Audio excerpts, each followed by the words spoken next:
Un dispositif antique, comparable à un ordinateur, est resté immergé et inerte durant des millénaires. Lorsqu'il fut exhumé au début du XXe siècle, on le prit à tort pour un insignifiant assemblage de bois et de métal.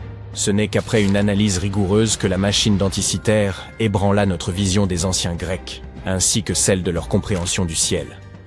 Peut-on véritablement parler d'un ordinateur? Tout dépend de la définition que vous en donnez. L'on sait que le premier appareil mécanique de ce genre fut conçu en 1822, avec pour seule fonction d'assister dans des calculs élémentaires. Le mécanisme d'Anticythère, quant à lui, ne dispose ni d'écran ni de clavier. Il se compose de 3 fragments de bronze finement travaillés, des engrenages, semblables à ceux d'une horloge, et un anneau gradué rappelant un rapporteur. Aucun autre objet comparable ne remonte à une époque aussi reculée. Ce n'est qu'après l'invention des rayons X que les chercheurs purent commencer à percer les secrets de cet artefact. Ils découvrirent bientôt que le mécanisme d'Anticythère servait sans doute à observer la trajectoire des astres. Son fonctionnement reposait sur un réseau complexe de petits engrenages, dissimulés dans un coffret de bois. Non pas pour mesurer l'heure, mais pour anticiper les phénomènes célestes. Il offrait à son utilisateur une vision inédite de la position du Soleil, de la Lune et des planètes à un moment donné. L'actionnement d'un bouton suffisait à le mettre en marche, révélant la danse des corps célestes.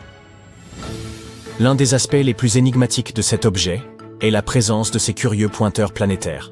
Aujourd'hui, il est admis que les mouvements des planètes s'expliquent par leur orbite autour du Soleil. Or, certains soutiennent que les astronomes grecs de l'époque n'auraient pas atteint un tel degré de connaissance.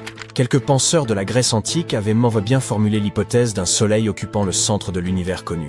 Toutefois, cette idée resta marginale. Et pour cause, si la Terre tourne sur elle-même tout en gravitant autour du Soleil, pourquoi n'en ressentons-nous aucun mouvement? Il est possible que certaines pièces du mécanisme d'Anticythère reposent encore au fond des eaux, et que d'autres aient disparu à jamais. Dès lors, la finalité de cet instrument pourrait demeurer à jamais hors de notre portée. La version officielle concernant la première pile, elle aurait été inventée aux alentours du XIXe siècle. Ce dispositif reposait sur une alternance de disques de cuivre et de zinc, séparés par un morceau de tissu, le tout plongé dans un composé chimique permettant la conduction électrique. Pourtant, certains archéologues affirment avoir exhumé une pile 10 fois plus ancienne, connue sous le nom de pile électrique de Bagdad. Il se pourrait donc que les prémices de cette technologie aient discrètement traversé les âges sous nos yeux. De prime abord, la pile de Bagdad pourrait aisément passer pour un simple pot d'argile.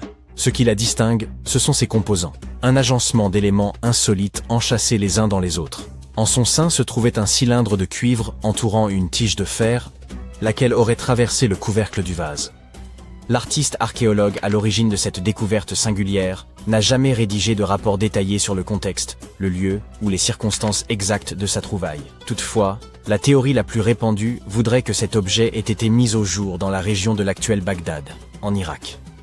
Un autre point sur lequel la plupart des experts s'entendent, cette batterie remonterait à l'ancienne cité de Ctésiphon. Son âge demeure néanmoins incertain. Certains estiment qu'elle date de plus de 2 millénaires, d'autres lui attribuent une ancienneté d'à peine 14 siècles. Même selon cette estimation la plus récente, elle précède de loin l'invention officielle de la pile électrique, qui ne remonte qu'à quelques centaines d'années. En l'absence de toute archive traitant de l'artefact, il est possible que nous ne découvrions jamais sa fonction. Mais alors, d'où vient l'hypothèse selon laquelle il s'agirait d'une pile? Cette interprétation repose sur la présence de 2 métaux, au potentiel électrochimique distinct, un principe fondamental dans le fonctionnement des batteries. On a également relevé des indices suggérant que ce récipient contenait autrefois une solution ionique, agissant comme électrolyte, l'élément essentiel au transport du courant électrique dans toute pile. L'analyse des traces de corrosion sur le pot suggère qu'il aurait pu renfermer un liquide proche du vinaigre. Même en admettant qu'il s'agisse bien d'une pile archaïque, elle n'aurait produit qu'un faible courant, 1 volt tout au plus.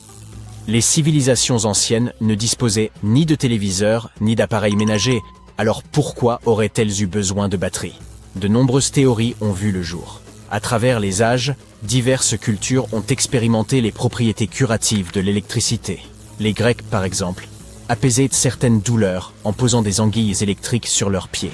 Une autre hypothèse fascinante avance que ces piles auraient été dissimulées dans des statues afin d'y provoquer un léger bourdonnement, conférant ainsi une aura mystique au rituel spirituel. Certains suggèrent également que ce dispositif aurait servi au plaquage de métaux, notamment pour dorer des objets, une technique courante chez les bijoutiers d'autrefois. Et s'il ne s'agissait pas d'un générateur d'électricité, peut-être n'était-ce qu'un contenant destiné à protéger des parchemins. Dans ce cas, la tige de fer aurait joué le rôle d'axe, autour duquel on aurait enroulé le manuscrit avant de l'introduire dans le cylindre de cuivre. Dans d'autres régions du globe, c'est une modeste pièce de monnaie qui semble avoir défié les lois du temps. En 1957, un archéologue amateur fit une découverte intrigante dans le Maine états-unien. Un fragment métallique qu'il prit d'abord pour une banale pièce anglaise du XIe siècle. Ce n'est que 2 décennies plus tard, en 1978, qu'un magazine local décida de publier un article à son sujet, intitulé « Les Anglais ont-ils été les premiers à découvrir l'Amérique ?» Un expert londonien en numismatique, après un simple coup d'œil, comprit que la pièce n'avait rien d'anglais. Il s'agissait, selon lui, d'un penny scandinave datant de la fin du XIe siècle. Mais comment une monnaie viking aurait-elle pu aboutir dans le Maine? Un spécialiste norvégien, venu examiner la pièce de près au musée d'État du Maine, confirma son authenticité. Le mystère reste entier quant à la façon dont elle y est parvenue. Certains pensent qu'elle aurait circulé de main en main au gré des routes commerciales, jusqu'à atteindre les rivages nord-américains. D'autres évoquent la possibilité d'un ancien peuplement viking encore inconnu. Mais quelques sceptiques soulignent des zones d'ombre. L'homme qui a trouvé la pièce entretenait des relations qui auraient pu lui permettre d'acquérir un penny norrois par des moyens détournés. Il faut aussi rappeler que, durant la même période, de nombreux canulars liés aux Vikings circulaient. Pourtant, l'idée que des navigateurs nordiques aient exploré l'Amérique n'est pas née d'hier. Les sagas islandaises l'évoquent depuis longtemps. Ce n'est qu'à la suite de la mise au jour d'un site archéologique à Terre-Neuve que cette hypothèse commença à être prise au sérieux. Cela dit, cette découverte ne permet toujours pas d'attester l'authenticité de cette fameuse pièce. La ville texane de Rockwall est réputée pour sa scène musicale et son atmosphère conviviale, propice aux familles. Toutefois, elle tire son nom d'une étrange formation géologique encore nimbée de mystère. Sous le sol de cette ville s'étend un assemblage de roches dures, empilées de manière si régulière qu'elles évoquent une imposante muraille minérale. Depuis plus de 150 ans, cette structure énigmatique intrigue et alimente les spéculations. S'agit-il d'un vestige laissé par une civilisation ancienne, témoignage oublié de son savoir-faire? Ou bien est-ce qu'un phénomène naturel, patiemment façonné par les forces telluriques au fil des ères géologiques? Cette formation a été observée en plus d'une dizaine de lieux répartis autour de la ville, aussi bien en surface qu'en profondeur. Dans leur quête de réponse, les chercheurs ont soumis les pierres formant cette prétendue muraille à divers examens scientifiques. Dès 1901, un géologue avait proposé que l'ensemble n'était qu'une digue de grès née d'un processus naturel. Les recherches menées depuis ont abondé dans ce sens, et des spécialistes de l'Université du Texas à Dallas ont confirmé que ces roches se sont lentement formées sur des millions d'années, à partir de dépôts sédimentaires qui se sont consolidés avec le temps. En dépit de ce consensus, certains persistent à croire que la formation de Rockwall dissimule un autre secret. Depuis des décennies, circulent des récits évoquant des marches, des voûtes, voire de véritables couloirs, appuyés par d'anciens articles de presse et par le folklore local. On affirme y avoir distingué d'étranges gravures, tandis que d'autres prétendent avoir découvert, enchâssés dans la roche, de mystérieux fragments métalliques. L'explication la plus rationnelle voudrait que ces escaliers et ces arches ne soient même que le fruit de fractures naturelles de la roche, générant des formes analogues. Quant aux objets métalliques mentionnés, il s'agirait, selon les scientifiques, de simples concentrations de minéraux riches en fer. Nulle preuve tangible d'une intervention humaine. Que la formation de Rockwall soit l'œuvre de mains anciennes ou une merveille de la géologie, elle demeure un élément emblématique du patrimoine et de l'identité de cette ville. Les grandes pyramides. Elles figurent parmi les 7 merveilles du monde antique et sont les seules à exister encore aujourd'hui. Saviez-vous que les pyramides de Gizeh n'étaient pourtant pas uniques en leur genre, et qu'elles ne furent même pas les premières? Il y eut d'abord les moyennes pyramides, mais elles n'ont pas si bien marché. Bon, j'arrête de dire des sottises. Pour en revenir à notre histoire, dans l'Égypte ancienne, on croyait que les rois étaient choisis par les dieux pour servir sur terre en tant que médiateurs. Dans l'au-delà, ils étaient censés devenir eux-mêmes des dieux. Le complexe pyramidal fut donc construit pour que le roi dispose de tout ce dont il pourrait avoir besoin dans l'au-delà. Il y avait la pyramide, un palais et des temples. Le tombeau du roi, dans la pyramide, était rempli de tout le nécessaire, des meubles, de la nourriture et des objets d'or. En fait, la première pyramide a été construite 80 ans avant la première pyramide de Gizeh. Au total, il y en avait une centaine. Certaines ne furent pas achevées, car la construction prenait du temps, et tous les pharaons ne vivaient pas assez longtemps pour voir la fin des travaux. Parlons maintenant de la construction elle-même. La plus grande des pyramides de Gizeh est aussi haute qu'un immeuble de 40 étages. Comment diable ont-ils réussi à construire une structure aussi massive il y a 5000 ans, bien avant l'apparition des machines et autres équipements? Nous allons voir ça. Le pharaon Khéops est monté sur le trône vers 2575 avant notre ère, et son architecte a commencé la construction de la plus ancienne et de la plus grande des pyramides de Gizeh. Il a calculé qu'il faudrait utiliser plus de 2 millions de blocs de calcaire pour construire la pyramide, chacun pesant environ 2,5 tonnes, soit à peu près le poids d'un rhinocéros. L'architecte voulait terminer la construction en 20 ans. Pour y parvenir, une pierre devait être transportée et placée toutes les 4 minutes, 24 heures sur 24, 7 jours sur 7 et 365 jours par an, sauf les années bissextiles. Il est donc évident qu'il fallut beaucoup d'ouvriers pour réaliser ce projet. Beaucoup pensent que ce sont des esclaves qui ont travaillé sur le chantier de la pyramide, mais ce n'est pas vrai. Des ouvriers sont venus de toute l'Égypte pour contribuer au chantier, soit environ 25 000 personnes. Les Égyptiens effectuaient toutes sortes de travaux, du travail manuel à la fabrication d'outils en passant par le travail administratif. Ils travaillaient tous environ 10 heures par jour, étaient logés et bien nourris, et menaient globalement une vie plus confortable que celle qu'un Égyptien moyen pouvait s'offrir à l'époque. On suppose qu'ils vivaient dans une ville provisoire située non loin et qu'ils formaient une communauté organisée dirigée par un chef puissant.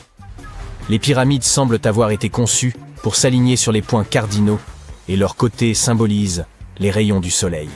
Mais à l'époque, il n'y avait pas de boussole.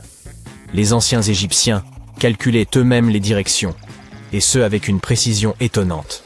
Pour aligner les pyramides, ils utilisèrent 2 constellations. Le chantier était situé sur la rive ouest du Nil. Cela avait également une signification symbolique. Le soleil se couche à l'ouest, et la vie devait nécessairement en faire autant.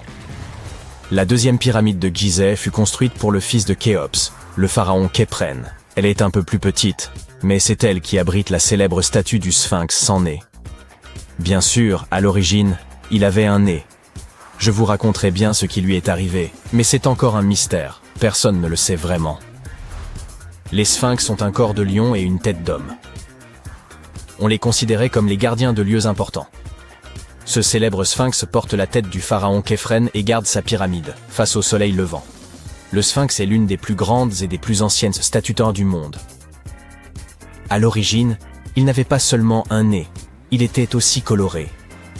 Les scientifiques ont découvert des traces de couleur rouge sur son visage. Il est donc fort probable que le sphinx ait été peint de cette couleur. Il y a également des traces de jaune et de bleu sur son corps. Une statue plutôt sympa. Jusqu'en 1800 environ, le sphinx était enterré jusqu'aux épaules, mais un aventurier accompagné d'une équipe de 160 hommes le déterra. Mais revenons à notre chantier. Les ouvriers avaient bien sûr besoin de blocs de pierre. Il y avait 2 endroits principaux où l'on pouvait s'en procurer. L'un d'eux se trouvait à proximité du site. Mais cette pierre jaune, tapissée de fossiles, ne convenait que pour l'intérieur de la pyramide. Les blocs de calcaire destinés à l'extérieur furent transportés sur 13 km grâce à des traîneaux de 2,5 mètres de long. Apparemment, il n'était pas trop difficile de les tirer. On mêlait de l'eau à la bonne quantité de sable, et ça glissait bien. 10 personnes suffisaient pour tirer un traîneau transportant une grosse pierre. Étonnamment, couper des blocs de calcaire n'était pas le plus difficile. Dans le sol, le calcaire est mou et peut être fendu assez facilement. Mais après avoir été exposé à l'air, il durcit. Le plus difficile fut donc de façonner tous ces blocs. Cette étape était cruciale, car la moindre imprécision pouvait entraîner l'effondrement de toute la pyramide. Bien, ces pierres calcaires étaient extraites, transportées sur un traîneau, façonnées. Et ensuite quoi ? Comment les disposer ? C'est encore un mystère. Les archéologues ont découvert les vestiges d'un système de rampes datant de l'époque de la construction des pyramides. Les historiens s'accordent donc à dire que les Égyptiens ont très probablement conçu un système unique pour déplacer et tirer ces énormes blocs. L'opinion la plus répandue est qu'il y avait plusieurs rampes autour de la pyramide. Il y avait probablement une rampe centrale avec 2 escaliers de chaque côté, construits directement sur les pierres de la pyramide. La rampe grandissait au fur et à mesure que la pyramide s'élevait. On pense que certains ouvriers gravissaient les escaliers en tirant des pierres sur des traîneaux de bois. Mais ce n'est qu'une hypothèse parmi d'autres. D'autres affirment que les rampes se trouvaient autour de la pyramide, d'autres encore qu'elles se trouvaient à l'intérieur.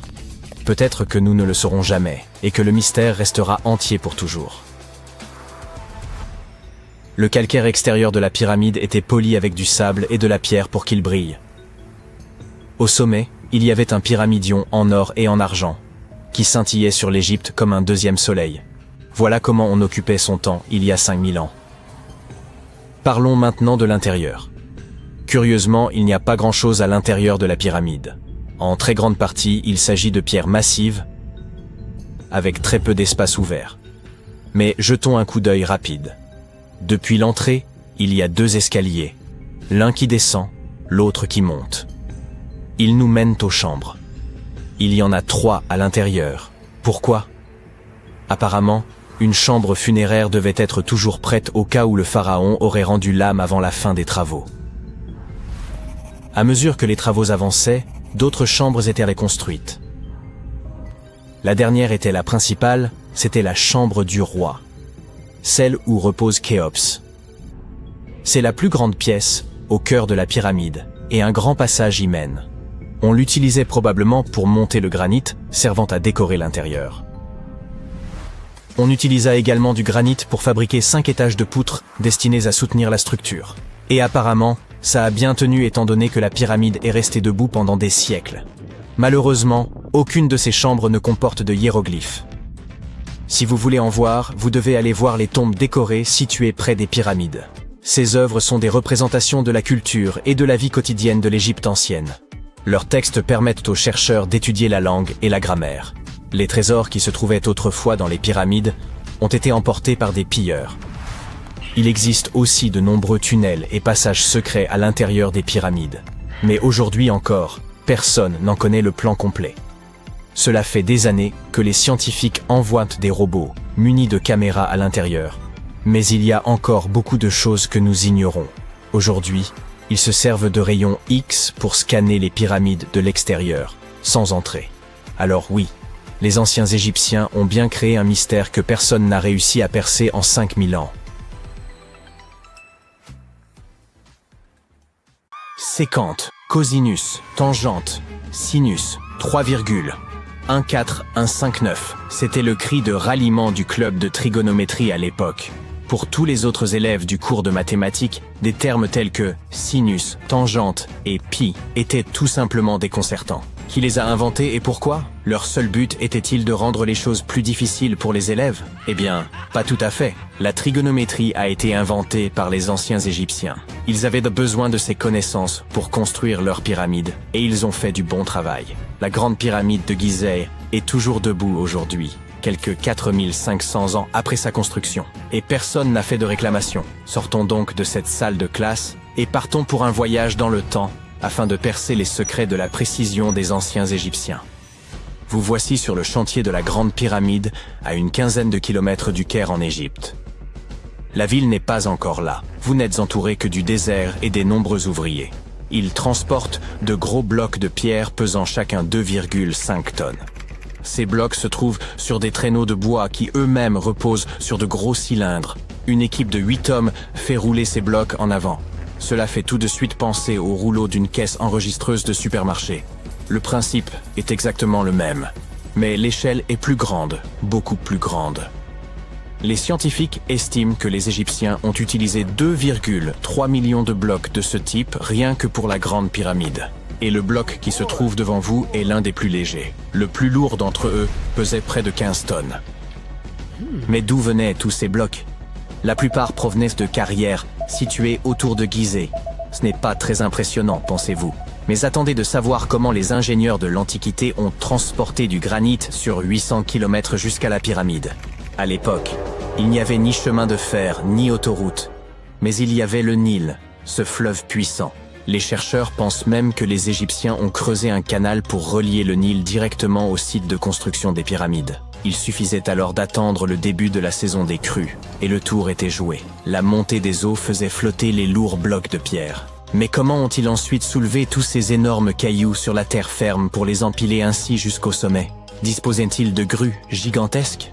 Les anciens Égyptiens ont contourné ce problème, littéralement. L'un des ouvriers vous montre maintenant la rampe géante qui fait le tour de la pyramide qu'ils sont en train de construire. C'est ainsi qu'une route de montagne se ferait un chemin en zigzag jusqu'au sommet. Si la rampe rejoignait directement le sommet de la pyramide, les ouvriers ne pourraient pas s'en servir pour tirer les blocs de pierre. Elle serait trop abrupte. Les scientifiques ont calculé que l'inclinaison maximale était de 8%. Les anciens Égyptiens ont donc simplement prolongé la rampe autour de la pyramide. Encore une fois, il ne s'agit que de théorie, car la rampe aurait pu se trouver à l'intérieur de la pyramide, comme le suggèrent certains chercheurs. La méthode de construction exacte reste un mystère, gardé jalousement par le Sphinx. C'est son vrai nom, n'est-ce pas? Eh bien c'est faux. Le grand Sphinx n'est que le pseudonyme de la statue. Vous savez, ce nom que prennent les écrivains lorsqu'ils veulent se cacher leur véritable identité, ou le nom de scène d'un chanteur. Le véritable nom du Sphinx, traduit de l'égyptien, signifie Horus à l'horizon. C'était le nom de la divinité égyptienne du ciel. Le mystère ne s'arrête pas là. Un homme passe devant vous avec un seau de peinture. Il va ajouter une touche de couleur au grand Sphinx. Les chercheurs ont trouvé des taches de cette couleur rouge à côté de son oreille. Il s'agit d'une peinture très résistante, qui a tenu pendant des milliers d'années. Vous vous tenez maintenant en face du Sphinx. Vous levez les yeux. Il est très grand, n'est-ce pas? 20 mètres, pour être précis. Résistez à l'envie de prendre un selfie. Allez, vous pouvez le faire. Vous remarquez maintenant autre chose. On dirait que le Sphinx se trouve au centre d'un triangle géant. C'est l'un des côtés de la grande pyramide. Et non, vos yeux ne vous jouent pas des tours. Le Sphinx se trouve vraiment au centre de la face latérale de la pyramide. C'est ici que les mathématiques entrent en jeu. Une pyramide a 4 faces, appelées faces latérales. Il y a aussi une 5e face, la base, mais elle n'est pas visible. C'est, vous l'avez deviné, la face cachée. Le Sphinx a un dernier mystère à révéler, son âge. Les scientifiques s'accordent à dire que c'est le pharaon Képhren qui l'a construit. Il a régné après son père qui avait construit la grande pyramide, toute proche. Les deux structures ont donc été achevées à la même époque. Mais revenons à nos jolis nombres. Vous avez entendu parler de Cléopâtre, cette princesse égyptienne dont on dit qu'elle était d'une grande beauté? Elle a vu les pyramides, mais elle vivait plus près de l'époque du premier iPhone que de celle des bâtisseurs de pyramides. Fascinant, non? Vous pouvez voir des milliers de personnes autour de vous. Ils travaillent dur pour construire le tombeau du pharaon. Mais combien sont-ils exactement? Un philosophe grec a estimé qu'il y avait jusqu'à 100 000 ouvriers. Ce chiffre semble acceptable pour une structure aussi gigantesque, mais il ne peut pas être correct. La science ne peut tout simplement pas confirmer ce chiffre. Les égyptologues estiment le nombre total d'ouvriers à 30 000. Et oui, Indiana Jones était l'un d'entre eux, du moins sur le grand écran, mais il est arrivé en retard. Les égyptologues en savent beaucoup sur les pyramides, mais ils ne savent pas tout. Non pas parce qu'ils ne veulent pas savoir, mais parce qu'ils n'ont pas encore recueilli suffisamment de preuves. Ils ne peuvent que supputer le processus de construction. D'abord, les ingénieurs arrivaient pour choisir le bon endroit et prendre les mesures nécessaires. C'est pour cela qu'ils avaient besoin de toutes ces mathématiques compliquées. Ensuite, il fallait s'approvisionner en matériaux, les gros blocs de pierre dont j'ai parlé plus haut. Les bateaux les livraient à l'emplacement de la future pyramide, et les ouvriers pouvaient enfin s'atteler à la tâche. Ils travaillaient en petits groupes, mais ils étaient au moins 2000 à ciseler et à sculpter à tout moment. Cela ressemble à un chantier d'aujourd'hui? C'est très similaire, mais ça se passe il y a des milliers d'années. Il est étonnant de voir ce que les Égyptiens de l'Antiquité étaient capables de réaliser avec des outils en cuivre et en pierre. La pyramide est maintenant terminée. Mais s'agit-il de la même pyramide que celle que nous voyons aujourd'hui? Pourquoi cette structure brille-t-elle sous le soleil du désert? N'est-elle pas censée être d'un jaune poussiéreux? Eh bien non. Au fil du temps, l'activité humaine et les éléments ont complètement décapé la couche extérieure des pierres. Des artisans experts avaient poli ces blocs en utilisant uniquement de la pierre et du sable. Le résultat final était une pierre lisse et brillante. Le jour de son achèvement, la grande pyramide de Gizeh était un triangle de lumière parfait. Ses faces polies étaient crantaux comme des miroirs géants, reflétant le puissant soleil égyptien. C'est à ce moment-là que vous devez mettre vos lunettes. La chose brillante que vous voyez au sommet de la pyramide est en réalité faite d'or. On appelle pyramidion la pierre de couronnement que l'on place tout en haut d'une pyramide. Elle était recouverte de feuilles d'or. Comme vous pouvez le deviner, ce sont ces pierres qui ont disparu en premier. Avant de vous ramener dans votre salle de classe, nous allons faire un autre arrêt. Nous nous rendons dans les îles britanniques. Et non, ce n'est pas à Stonehenge que nous allons. Il s'agit de Newgrange, dans le comté de Meath. Les scientifiques estiment que les anciens peuples d'Irlande ont construit ce monument de pierre aux alentours de 3200 ans avant notre ère. Il est donc plus ancien que Stonehenge et que la grande pyramide de Gizeh. La fonction du monticule circulaire de Newgrange est la même que celle de la grande pyramide et est tout aussi mystérieuse. On estime à plus de 220 000 tonnes le volume de pierres détachées présentes dans la vallée. Et il ne s'agit pas de pierres jetées au hasard sur une pile. L'ordre dans lequel elles sont disposées rend la structure imperméable. Cela expliquerait comment Newgrange a pu tenir si longtemps. N'avez-vous pas soudain envie de vous procurer un étui bien étanche pour votre téléphone? Vous êtes de retour à votre pupitre. Mais le cours de mathématiques d'aujourd'hui est la dernière chose à laquelle vous pensez. Vous pensez à la grandeur des pyramides égyptiennes. Et vous vous demandez si nous avons quelque chose de semblable aujourd'hui. Eh bien, sachez que les ingénieurs modernes sont tout aussi impressionnés que vous par la grande pyramide. On trouve une pyramide de verre dans la cour principale du célèbre musée du Louvre à Paris. Le panorama de San Francisco ne serait pas complet sans la Trans-America pyramide de 48 étages. Mais c'est à Las Vegas que l'on est allé le plus loin. C'est dans cette ville que se trouve l'hôtel Luxor. Il est très grand. C'est même la 3e plus grande pyramide de la planète. Et devinez ce qui se trouve juste devant. Oui, une réplique du Sphinx. Elle mesure 33,5 mètres de haut, soit 2 étages de plus que celle de Gizeh. Et oui, tout est plus grand à Las Vegas. Et maintenant, nous nous trouvons il y a environ 5000 ans. Laisse-moi t'emmener dans l'Égypte antique, on est en 2550 avant Jésus-Christ. Devine quoi, la construction des grandes pyramides de Gizeh a commencé. Les gens ont appris à construire des cathédrales et des gratte-ciels, mais ce n'est que récemment que ces énormes bâtiments sont apparus. Même les scientifiques modernes ne savent toujours pas comment ces pyramides ont été construites il y a 5000 ans. Il n'est donc pas étonnant qu'elles fassent partie des 7 merveilles du monde antique. D'ailleurs, elles sont aussi les plus anciennes d'entre elles, et la seule merveille du monde antique qui existe encore au XXIe siècle.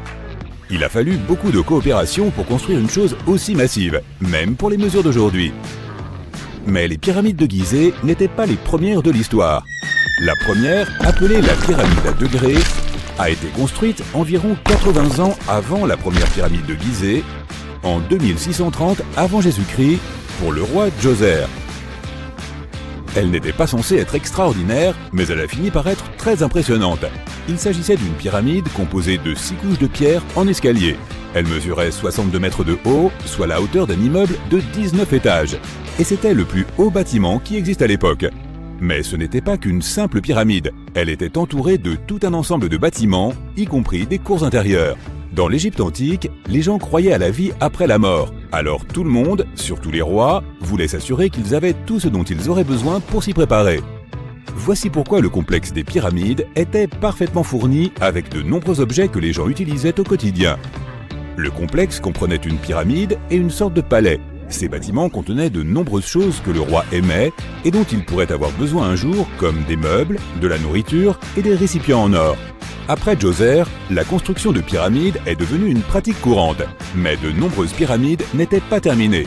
Il fallait généralement une vingtaine d'années pour en construire une, mais de nombreux souverains régnaient bien moins longtemps que cela. Et en tout, il y a plus de 100 pyramides. Les pyramides les plus célèbres sont les grandes pyramides de Gizeh. La première, et la plus grande, a été construite pour le pharaon Khufu vers 2550 avant Jésus-Christ. À l'époque, elle mesurait 147 mètres de haut, ce qui est aussi haut qu'un immeuble de 40 étages. La deuxième pyramide a été construite pour le fils de Khufu, le pharaon Khafré, vers 2520 avant Jésus-Christ. Elle est un peu plus basse et mesurait à l'origine 143 mètres de haut, soit un immeuble de 39 étages. C'est la pyramide où se trouve la célèbre statue du Sphinx. Les Sphinx ont un corps de lion et une tête d'homme.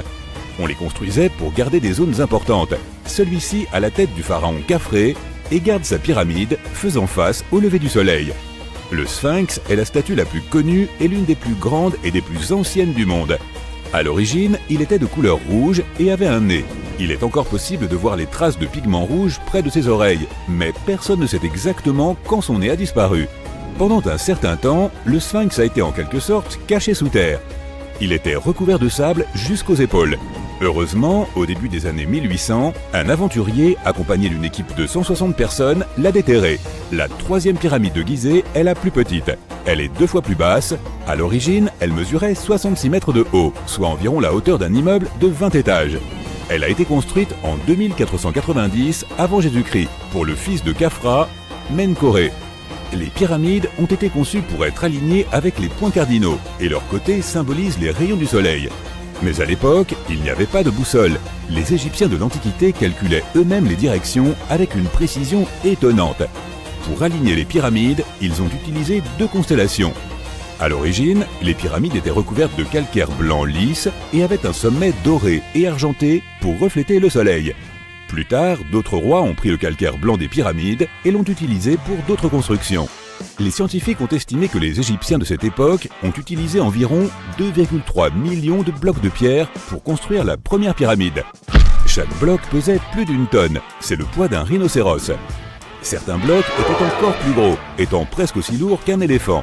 Il y a 4 millénaires et demi, il n'y avait aucun équipement moderne pour aider à la construction. Il n'y avait pas de machines, pas de roues et même pas d'acier. Le seul métal dont ils disposaient était le cuivre. Aujourd'hui encore, les scientifiques ne savent pas exactement comment les Égyptiens ont réussi à construire les pyramides. Il ne reste aucun document qui pourrait nous éclairer à ce sujet. Certains pensent même que les Égyptiens voulaient garder le secret et qu'ils n'ont pas laissé d'archives à cet effet. Beaucoup croient que ce sont des gens pauvres et des étrangers qui ont construit les pyramides, mais ce n'est pas vrai. En fait, les bâtisseurs étaient des ouvriers très qualifiés et ils étaient bien nourris et bien payés. Les archéologues affirment que les bâtisseurs vivaient dans une ville provisoire à proximité et constituaient une communauté très organisée avec un chef bien déterminé. Les scientifiques affirment qu'environ 20 000 personnes ont travaillé sur chaque complexe de pyramides et qu'il a fallu environ 20 ans pour les construire. Il s'agissait probablement d'un projet national. Les ressources du site de construction étaient importantes et la nourriture et les produits de première nécessité devaient provenir de toutes les régions d'Égypte. Même avec tout ce soutien, on ne sait toujours pas comment les gens ont réussi à tailler, transporter et monter ces énormes pierres. Selon l'une des théories, les pierres ont probablement été transportées sur des bateaux le long du Nil. Ensuite, il y avait une partie plus difficile. Il fallait les déplacer vers le site de construction. Pour cela, ils ont probablement utilisé des traîneaux en bois. Il n'était pas très difficile de les tirer car le sable, mélangé à la bonne quantité d'eau, était assez lisse. Et 10 personnes pouvaient déplacer un traîneau assez facilement, même avec une pierre qui pesait 1 tonne. Enfin, un dernier problème, les pierres devaient être soulevées et mises en place. Les archéologues ont découvert les restes d'un système de rampes qui remonte à l'époque de la construction des pyramides. Il est fort probable que les Égyptiens aient conçu un système unique pour déplacer et tirer d'énormes blocs de pierre. Mais personne ne sait à quoi ils ressemblaient exactement. La thèse la plus répandue est qu'il y avait plusieurs rampes autour de la pyramide pour aider à déplacer les blocs. La rampe grandissait au fur et à mesure que la pyramide devenait plus haute. On suppose que les gens montaient les escaliers en tirant la pierre sur un traîneau en bois situé au milieu d'une rampe en sable. Cela en fait n'est qu'une des options. Certains disent que les rampes faisaient le tour de la pyramide, d'autres affirment que les rampes étaient à l'intérieur. Mais nous ne serons jamais certains, et cela restera toujours un mystère.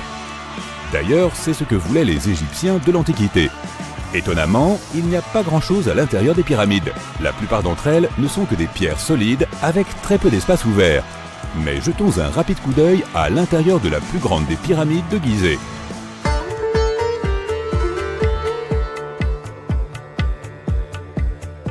Depuis l'entrée, il y a 2 escaliers, l'un qui descend et l'autre qui monte.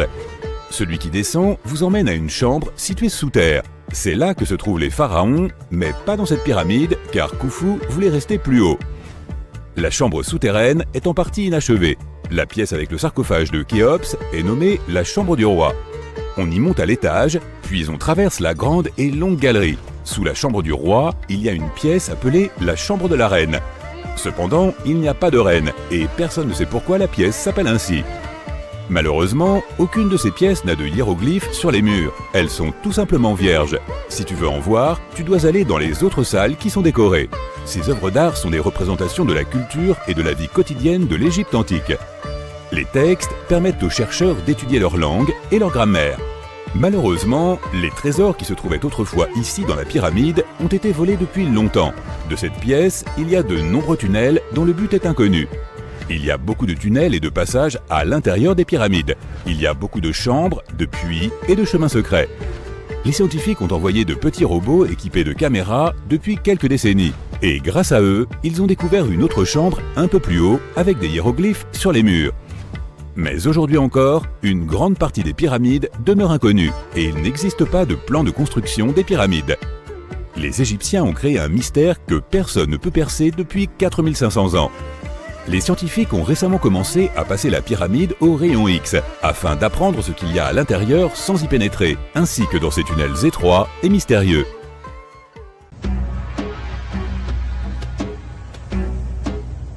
Ce n'est pas le décor de Dune, mais une véritable cité désertique située au Niger.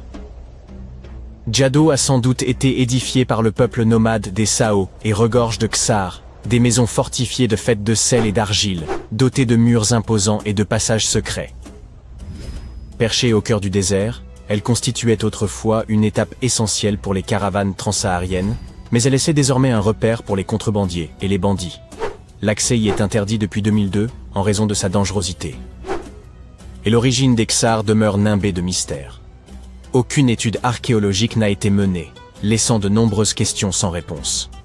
Même aujourd'hui, les sables changeants révèlent et dissimulent des parties de ces anciennes ruines, alimentant les spéculations sur ce qui pourrait encore être caché sous le désert. En parlant de structures enfouies, les chercheurs ont été stupéfaits par la découverte de tubes de lave en Arabie Saoudite. Ces passages souterrains se forment lorsque la lave en fusion refroidit. Les chercheurs pensent que d'anciens nomades ont pu utiliser ces tunnels pour survivre aux conditions désertiques extrêmes. Lors de leur excavation, les archéologues ont mis au jour des artefacts, des peintures rupestres et des restes squelettiques. L'art et les ossements d'animaux suggèrent que les personnes ayant utilisé ces tunnels étaient probablement des bergers. On tente encore de déterminer si ces groupes y résidaient sur de longues périodes, ou si les tunnels ne servaient que de refuge temporaire. La pyramide de Khéops se dresse depuis des millénaires, mais elle continue de receler des secrets. Grâce à une technologie de balayage avancée, les scientifiques ont découvert 2 structures cachées sous un ancien site funéraire. La première forme une structure peu profonde en elle, tandis qu'en dessous se trouve un espace bien plus vaste, qui pourrait être un lieu de sépulture ou une chambre. La structure plus petite a été délibérément remplie de sable, tandis que la plus profonde pourrait être une chambre vide. On estime que les 2 sont reliés, peut-être par un passage menant à une chambre secrète. Cette découverte est d'importance capitale, car elle pourrait nous offrir de nouvelles perspectives sur les bâtisseurs des pyramides et leurs motivations. Le monde est riche en écrits anciens, mais certains messages demeurent impénétrables, à l'instar du mystère de la tablette de Bachplémy. Cette pierre énigmatique, extraite d'un lac en Géorgie, est recouverte de symboles que personne n'arrive à déchiffrer. Malgré les progrès technologiques, les experts restent totalement déconcertés. Cette tablette, de la taille d'un livre, comporte 60 symboles gravés avec soin sur sa surface. Mais 39 d'entre eux ne correspondent à aucune langue connue. Certains de ces symboles ressemblent à ceux des civilisations anciennes du Moyen-Orient, de l'Inde et de l'Égypte, mais aucun n'est parfaitement identique. Pour compliquer davantage les choses, une partie de la tablette est brisée, laissant un fragment irrémédiablement perdu. Pour exclure toute supercherie, les scientifiques ont minutieusement examiné la tablette. Ils ont confirmé qu'elle était constituée de basalte vacuolaire, une roche locale d'une grande dureté. Quiconque a sculpté ces symboles devait posséder une grande expertise. Sur la base de découvertes archéologiques similaires, les spécialistes estiment que la tablette pourrait dater de la fin de l'âge du bronze ou du début de l'âge du fer. Certains symboles se répètent, ce qui pourrait indiquer qu'ils représentent des chiffres. Il se pourrait qu'il s'agisse d'un inventaire, d'un registre de bataille ou même d'une offrande aux dieux. Tant que le code n'aura pas été décrypté, la tablette de Bachplémy restera un mystère insondable des profondeurs de l'histoire. Les experts sont toujours déconcertés par la signification de ce disque minoen. Le disque de Phaistos est l'une des découvertes les plus mystérieuses de la civilisation minoenne. Cet objet en argile de 15 cm, découvert en 1908, comporte des marques en spirale étranges que personne n'a encore complètement décodées. Le disque comporte 240 et un symbole des deux côtés, représentant tout, des humains et des animaux aux outils et aux plantes. On a proposé de nombreuses théories sur la signification de ces symboles. Certains pensent qu'il pourrait s'agir d'une forme archaïque de grec, d'autres y voient une prière ou un hymne, et certains croient même que cela pourrait être une lettre d'un roi d'Anatolie adressée à un souverain grec. Voyons qui sera le premier à résoudre ce mystère. C'est toujours une journée palpitante pour un archéologue lorsqu'il découvre quelque chose d'aussi impressionnant qu'une tête en marbre vieille de 2000 ans. Une mission archéologique française a entrepris des fouilles dans une vieille maison médiévale proche d'Alexandrie, en Égypte, et a mis au jour la tête d'une statue représentant un vieil homme, probablement malade. Cette statue date de la dernière dynastie égyptienne avant l'annexion de l'Égypte par l'Empire romain, et le site de sa découverte est lié à des figures historiques comme Cléopâtre et Marc-Antoine. Pour les archéologues, même les plus petites trouvailles sur ce site revêtent une grande importance. Vous avez sûrement entendu parler de Lucie, l'Australopithèque, un ancêtre précoce des humains? Eh bien, des scientifiques ont retrouvé des empreintes de son espèce quelque part en Tanzanie. Les empreintes de l'étolie, comme on les appelle, ont plus de 3 millions d'années. La piste s'étire sur 27 mètres et comprend environ 70 empreintes, laissées par un groupe d'humains primitifs ayant traversé des cendres volcaniques humides. Ce qui est fascinant, c'est que ces premiers humains marchaient déjà sur 2 pieds, comme nous, sans être courbés comme des singes. L'espacement rapproché des empreintes montre qu'ils avaient probablement des jambes et une foulée plus courte que la nôtre aujourd'hui. Dans un ancien temple égyptien, des archéologues ont découvert un sanctuaire d'apparence banale. Un lieu dédié aux faucons et à 2 divinités. L'une d'elles avait une tête de faucon, tandis que l'autre portait une couronne ornée d'un disque solaire et des cornes de vache. Mais la découverte la plus intrigante était une inscription qui disait « Il est inapproprié de faire bouillir une tête ici ». Au centre du sanctuaire, 15 faucons sans tête étaient soigneusement disposés sur un piédestal, probablement en offrande à la divinité analogue. Une théorie avance que les oiseaux ont d'abord été bouillis, peut-être pour retirer leurs plumes, avant d'être placés dans le sanctuaire, conformément à la règle étrange gravée dans la pierre. Les archéologues ont également retrouvé à proximité un harpon en fer de 33 cm. Sa fonction exacte reste inconnue, bien que le sanctuaire contienne également des restes de poissons, de mammifères et d'œufs d'oiseaux, ce qui suggère que les rituels incluaient peut-être des festins. Et parlant de l'Égypte antique, voici Hathor. Les scientifiques l'ont nommé d'après la déesse égyptienne de la maternité, de la musique et du chant. Cette statue en bois, exposée au Metropolitan Museum of Art de New York, était vue comme un simple objet décoratif jusqu'à ce qu'un secret surprenant soit révélé. En utilisant une machine à rayons X, les experts ont découvert un mécanisme à l'intérieur, avec des poulies et des axes reliant son épaule à sa jambe gauche. Lorsqu'il est activé, le système permet à sa main de monter et de descendre. Une véritable prouesse d'ingénierie vieille de plus de 3000 ans. Cette statue a été façonnée durant le Moyen Empire égyptien, vers 1800 avant notre ère, et est souvent comparée aux automates du 19e siècle, en raison de sa conception avancée. Il est probable que la statue ait été utilisée lors de cérémonies religieuses, symbolisant le rôle d'Hathor dans les arts. Les traits d'Hathor sont finement peints et accentués de feuilles d'or, ce qui laisse à penser que les Égyptiens possédaient une compréhension précoce de l'automatisation et de l'ingénierie mécanique. La fonction de la statue pourrait être liée à des rituels dans les temples où la musique et la danse occupèrent une place centrale dans les cultes. Une découverte inattendue a eu lieu dans le nord du Koweït, où une équipe polono-koweïtienne a déterré une statue mystérieuse vieille de 7500 ans. Cette statue présente un crâne allongé, sans bouche, des yeux étroits et un nez aplati. Elle est qualifiée de figurine ophidienne, nommée d'après le grec pour serpent, et elle aurait été fabriquée par la culture obéide, une civilisation réputée pour son savoir-faire en poterie. Bien que le rôle exact de cette étrange statue reste inconnu, il est possible qu'elle ait été liée à des rituels ou à des pratiques symboliques.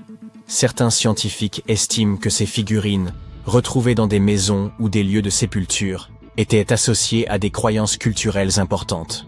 Comme nous ne pouvions pas aborder les mystères irrésolus de ce monde sans mentionner ces crânes allongés. Dans le désert péruvien, des chercheurs ont mis au jour 5 squelettes anciens, dont 2 présentaient des crânes allongés de façon artificielle. Bien que la déformation crânienne ait été courante dans diverses cultures, ces crânes échappent à toute explication. Les légendes locales évoquent les gentils, une mystérieuse race bannie sous terre par les dieux. Certains affirment que ces crânes représenteraient cette race. D'autres pensent qu'il s'agit d'une anomalie génétique. Théorie confirmée par la découverte d'un crâne de nourrisson, bien trop grand pour avoir été modifié artificiellement.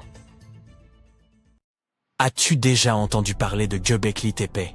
C'est un site ancien en Turquie qui a littéralement fait réécrire les livres d'histoire par les historiens. Il y a plus de 11 000 ans, un groupe d'hommes préhistoriques a créé ce chef-d'œuvre énigmatique qui serait même plus ancien que Stonehenge. Avant sa découverte, les archéologues croyaient que les gens ne connaissaient pas encore le fer et n'étaient pas bien doués pour faire de la poterie. Ils étaient convaincus que la vie sédentaire n'avait émergé qu'avec le besoin d'agriculture. Mais Göbekli Tepe a déjoué cette croyance. Ce lieu a révélé que c'était le temple qui avait ouvert la voie à une vie sédentaire, et non pas un mode de vie agraire. Jusqu'à cette découverte, les chercheurs pensaient que c'était l'agriculture qui avait été le catalyseur de la vie sédentaire. Voici le professeur Schmidt, l'homme dont les découvertes ont bouleversé cette théorie. Il a réussi à prouver que des communautés de chasseurs-cueilleurs avaient posé les toutes premières fondations de ce mode de vie. Retour dans les années 60, d'autres archéologues ont visité la région, mais ils ont totalement manqué le coche. En arpentant la région, ils sont tombés sur une colline, où étaient dispersées quelques dalles de calcaire, et en ont conclu qu'il s'agissait simplement d'un ancien cimetière datant du Moyen-Âge. Ils étaient à loin de se douter qu'il y avait tant à découvrir. En 1994, Schmidt s'est lancé dans sa propre enquête sur les sites préhistoriques de la région. Et surprise, il a immédiatement réalisé qu'il avait découvert quelque chose d'extraordinairement unique. Contrairement aux plateaux plats et stériles voisins, Göbekli Tepe présentait un sommet doucement arrondi, s'élevant à 15 mètres au-dessus du paysage environnant.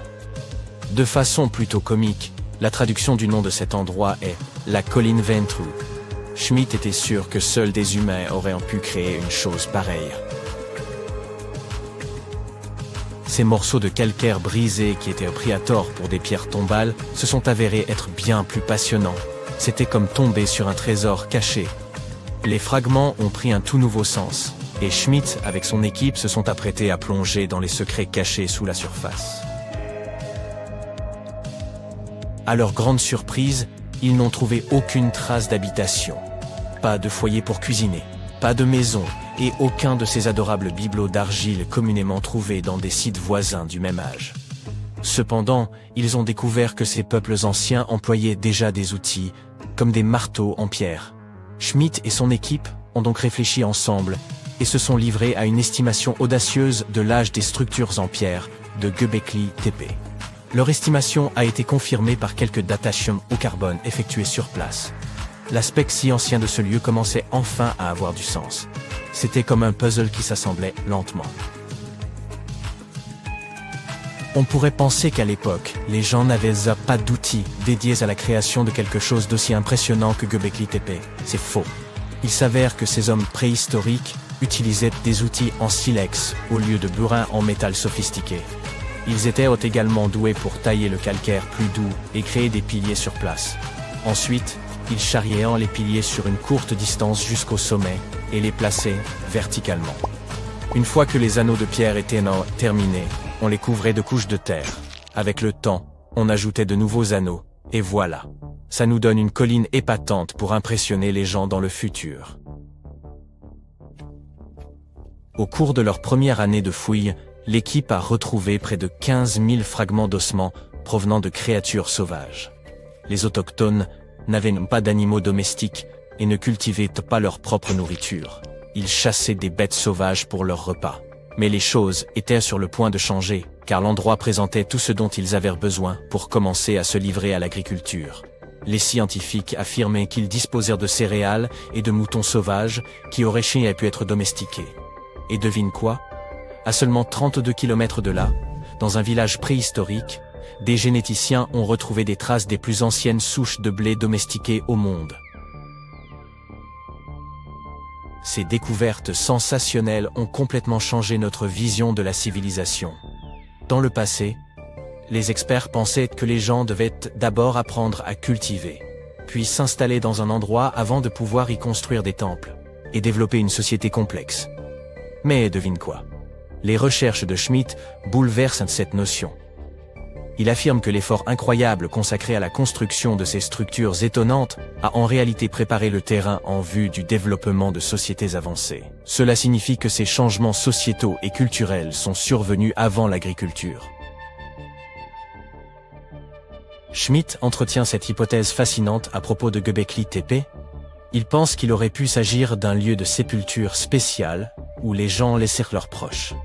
Et voici le plus beau, le site funéraire était orné de statues élégantes et de symboles représentant des divinités de l'autre monde.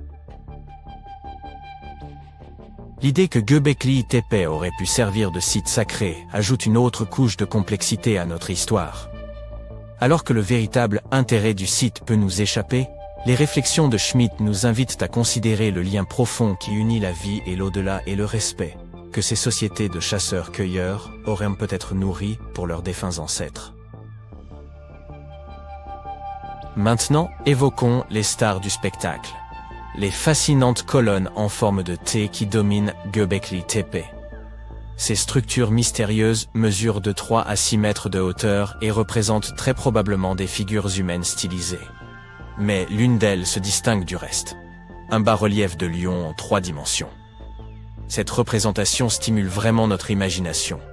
Pourquoi? Parce qu'elle suggère la possibilité que des lions aient erré en Anatolie durant la période néolithique. Ces pierres levées sont disposées en cercles et placées dans des fosses rectangulaires. Chaque cercle a une configuration similaire. 2 grands piliers en forme de T au centre, entourés de piliers légèrement plus petits, orientés vers l'intérieur. Tu parles d'un arrangement élégant. Ces imposants piliers atteignent les 5 mètres et pèsent entre 7 et 10 tonnes. Certains d'entre eux sont simples et épurés, tandis que d'autres sont de véritables œuvres d'art avec des gravures complexes. Les renards, les scorpions et les vautours prennent vie, rampent et se tordent sur les côtés des piliers. Mais il n'y a pas que des animaux qui soient représentés sur ces pierres. Certains piliers portent des formes abstraites représentant des hommes et même de petites gravures figurant des vêtements. Certains d'entre eux ont même des ceintures. Enfin, il y a un pilier qui se démarque des autres, comme une véritable rockstar. Ce très ancien pilier de pierre suggère qu'une comète se serait écrasée sur Terre. Cela s'est produit pendant une période froide qui a duré environ un millénaire. Des études antérieures, examinant les carottes de glace du Groenland, avaient déjà évoqué cette théorie de la comète. Mais maintenant, les gravures de Göbekli Tepe la confirment. Les gravures de ces piliers sont comme une bande dessinée historique. Elles montrent même une figure humaine sans tête. Les chercheurs ont traité ces images par ordinateur et ont découvert leur lien avec les constellations, ce qui indique que ce temple aurait pu être un ancien observatoire. C'est comme si nos ancêtres essayaient de documenter cet événement cataclysmique de leur manière unique. Les archéologues fouillent et analysent Göbekli Tepe depuis le milieu des années 90, révélant couche après couche d'histoire et nous fournissant une compréhension plus profonde des relations complexes qui régissaient les premières sociétés. Et ils n'ont aucune intention de s'arrêter pour les 150 années à venir. Qui sait ce qu'on trouvera encore? Car vois-tu, Göbekli Tepe a été uniquement considéré comme un site rituel, sans signe d'activité domestique. On nous a laissé croire que l'absence d'eau signifiait qu'il ne pouvait pas supporter de communautés semi-sédentaires. Mais les chercheurs pensent qu'il est temps de secouer les choses et d'approcher Göbekli Tepe avec un regard neuf. Il pourrait être bénéfique de remettre en question ce que nous croyions auparavant et d'utiliser de nouvelles preuves et différentes façons de penser. Einstein. Il pourrait y avoir un groupe de personnes vivantes dans cette région qui ne restaient pas au même endroit tout le temps. Ils se déplaçaient un peu mais avaient tout de même une culture propre, vivant dans la région de manière semi-sédentaire. Göbekli Tepe n'est pas seulement l'emplacement d'un temple unique, mais aussi d'une incroyable collection de plus de 20 structures anciennes. À mesure que les archéologues sondent les profondeurs de cette merveille, ils en comprennent la disposition unique, avec 2 points focaux proéminents au cœur de chaque fondation, complétés par des structures plus petites et des murs de partage. Ce qui était encore plus fou, c'est que l'on compte également plus de 200 obélisques dans les parages.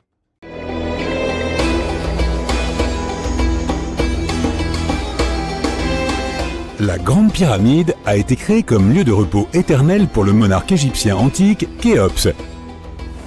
Selon la légende, Napoléon est entré dans la Grande Pyramide et en est ressorti secoué et très pâle. Il n'a jamais révélé ce qu'il a vu à l'intérieur, mais quoi que ce fût, on dit que cela l'a affecté pour le reste de sa vie. Lorsque Napoléon est entré dans la pyramide, il aurait traversé un passage très étroit et ascendant. Il aurait ensuite traversé un autre couloir appelé la Grande Chambre. Ce couloir aurait été beaucoup plus haut que le précédent et aurait également été pavé. Il aurait ensuite atteint la Chambre du Roi, la pièce maîtresse de la Grande Pyramide, qui était bordée d'énormes blocs de granit. Mais elle n'aurait pas eu l'air aussi grandiose que nous pouvons l'imaginer. Aucun hiéroglyphe ne décore ces murs, car les Égyptiens n'ont commencé à décorer les chambres funéraires des pyramides que bien plus tard. Les tombes des pharaons au cœur de la pyramide auraient aussi été remplies de trésors, des pièces en or, aux bijoux les plus précieux du monde. Mais tout cela aurait été pillé il y a bien longtemps. La seule chose qui serait probablement restée à l'intérieur aurait été un énorme sarcophage qui aurait autrefois contenu la momie du roi. Il serait aussi passé devant la chambre de la reine. Mais cette pièce n'a probablement pas accueilli de reine, car les pyramides n'étaient généralement construites que pour une seule personne. Des tunnels mystérieux partent de là. À ce jour, personne ne sait vraiment à quoi ils servent. Et ce n'est pas la seule chose mystérieuse et effrayante que Napoléon ait pu rencontrer, car les histoires de pharaons laissant des malédictions anciennes sur les pyramides sont légion. De nombreuses pyramides portaient des avertissements écrits à l'extérieur racontant les choses horribles qui arriveraient à ceux qui entreraient et troubleraient la paix des lieux. Nous ne savons peut-être pas ce que Napoléon a trouvé exactement dans la Grande Pyramide qui l'a tant effrayé, mais nous savons avec certitude ce qui a été trouvé dans la tombe de Toutankhamon. Toutankhamon était un pharaon égyptien qui n'avait que 8 ou 9 ans lorsqu'il est monté sur le trône. Il est devenu un phénomène culturel lorsque sa tombe a été découverte presque entièrement intacte en 1922. Son tombeau se trouve dans la vallée des rois à Thèbes, l'actuel Luxor, qui se trouve en Égypte. Contrairement à la Grande Pyramide, le tombeau de Toutankhamon était couvert de magnifiques décorations murales. Les murs racontaient l'histoire de son voyage vers l'au-delà à travers les enfers. Les Égyptiens croyaient que chacun devait accomplir ce voyage, alors ils remplissaient les tombes d'objets et de peintures pour aider les morts à y parvenir. Il y aurait aussi eu des sortilèges peints sur les murs. Ils pensaient que cela aiderait les gens à passer dans le royaume suivant. Ce voyage serait assez long, c'est pourquoi les anciens Égyptiens remplissaient aussi les pyramides de nourriture. La pyramide de Toutankhamon était remplie de 8 paniers de fruits. On y a même trouvé des fruits de palmier doum. Les pièces étaient remplies de meubles, de statues, de vêtements et de bâtons, parmi tout un tas d'autres choses. On aurait probablement trouvé aussi beaucoup de vêtements et de bijoux coûteux dans les pyramides. Les anciens Égyptiens voulaient que leurs ancêtres voyagent avec style dans l'au-delà. Ils ont placé Toutankhamon dans sa dernière demeure avec plus de 50 pièces d'habillement, toutes de la plus haute qualité. Il y avait des tuniques, des foulards, des gants et des coiffes, et une tonne de bijoux, ainsi que des bracelets, des pendentifs, des colliers, des bagues et des scarabées pour le protéger. Chacun d'entre eux était fait d'or ou de pierres précieuses. Il y avait aussi des éventails en plumes d'autruche pour garder le jeune pharaon au frais sous le chaud soleil égyptien. Mais la température à l'intérieur des pyramides n'a jamais vraiment dépassé les 20 degrés Celsius. Les anciens Égyptiens ont mis au point un système de climatisation très sophistiqué que nous ne comprenons pas encore complètement aujourd'hui. La pyramide de Toutankhamon contenait aussi 130 bâtons de marche en ébène, ivoire, argent et or pour l'aider dans son voyage. Il y avait 3 chars cachés au cas où ils se fatigueraient de toute cette marche. 11 pagaies de bateaux ont également été placés à l'intérieur, mais il n'y avait aucune trace d'une quelconque embarcation. Les pyramides auraient été jonchées des senteurs et des parfums préférés du pharaon. Pendant les fouilles du tombeau de Toutankhamon, il est rapidement apparu qu'elle avait été en partie dévalisée pendant l'Antiquité. Les portes avaient été endommagées et des traces d'huile avaient été laissées dans des bocaux vides. Il semble que quelqu'un ait fait un raid sur la pyramide pour récupérer l'or, les parfums et les huiles qui avaient été laissés pour le roi Tout. Il restait encore un peu de parfum fait d'huile de noix de coco et d'encens dans un flacon. Il semble que le pharaon Toutankhamon aimait les jeux de société. Il y avait un plateau en ivoire de jeux de scénettes dans sa pyramide. Bien que nous ne sachions pas exactement comment y jouer, nous avons compris qu'il s'agissait d'une sorte de version égyptienne du backgammon. Il semble que c'était un jeu à 2 joueurs où le but était d'éjecter son adversaire du plateau. Reste à savoir contre qui pouvait bien jouer la momie de Toutankhamon. Les anciens Égyptiens avaient certains rituels qui peuvent nous sembler assez étranges. Par exemple, ils avaient l'habitude de se raser les sourcils si jamais ils perdaient un chat.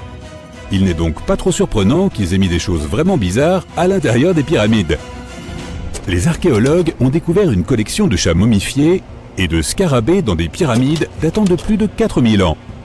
Ils ont été trouvés dans les pyramides de Saqqara qui se trouvent au sud du Caire. Ils ont aussi trouvé du matériel de maquillage et des miroirs à l'intérieur.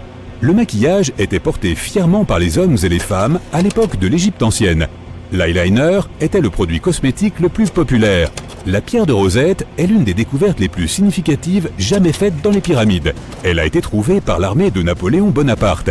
C'est une pierre de granit noir qui date de 196 ans avant Jésus-Christ. Elle est transcrite en grec, en démotique et en hiéroglyphique.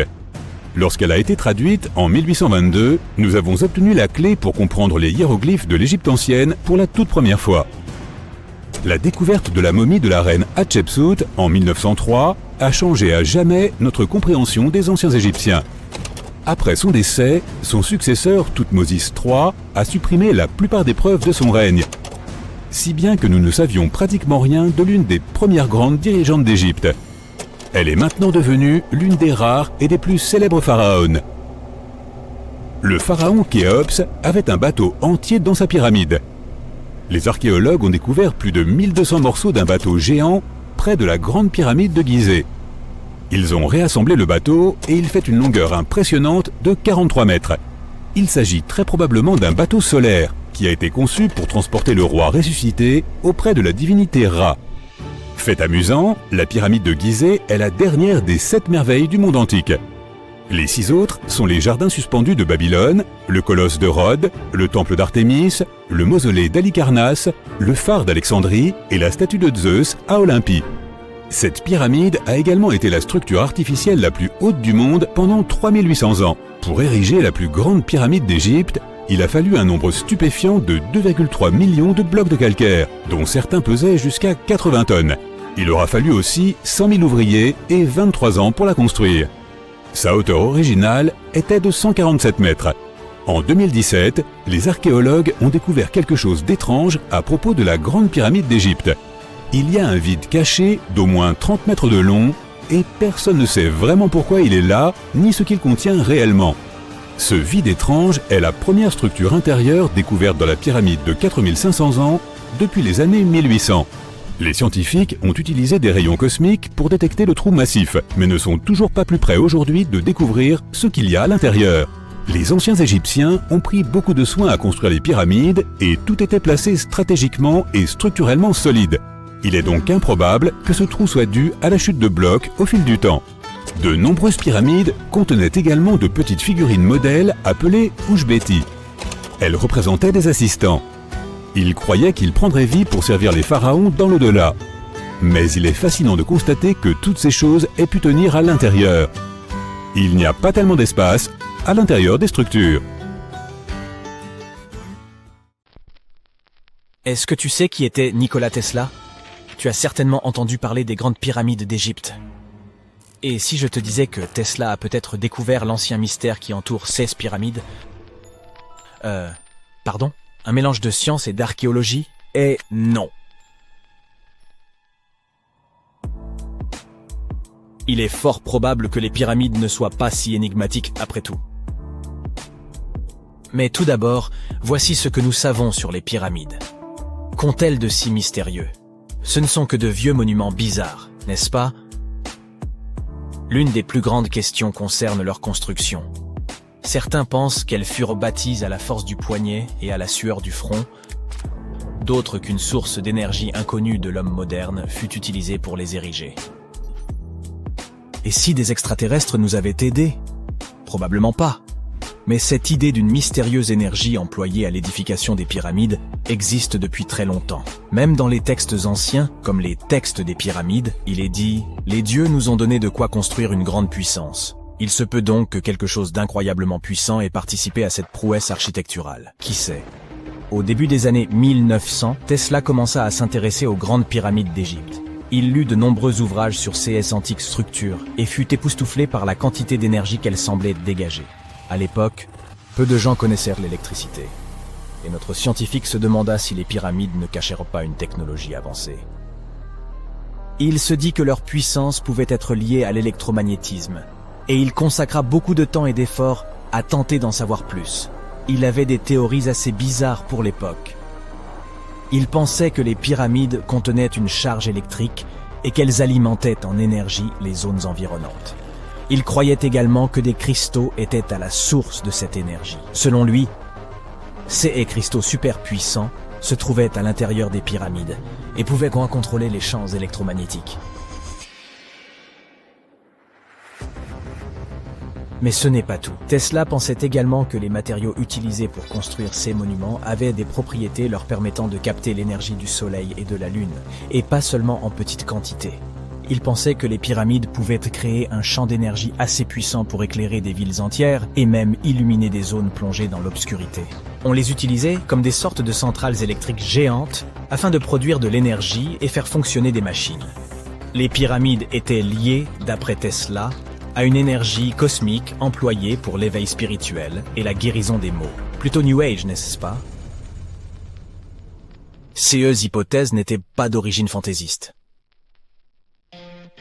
Il avait sérieusement étudié tous les documents disponibles sur les pyramides, des objets aux textes anciens en passant par les hiéroglyphes et les dessins.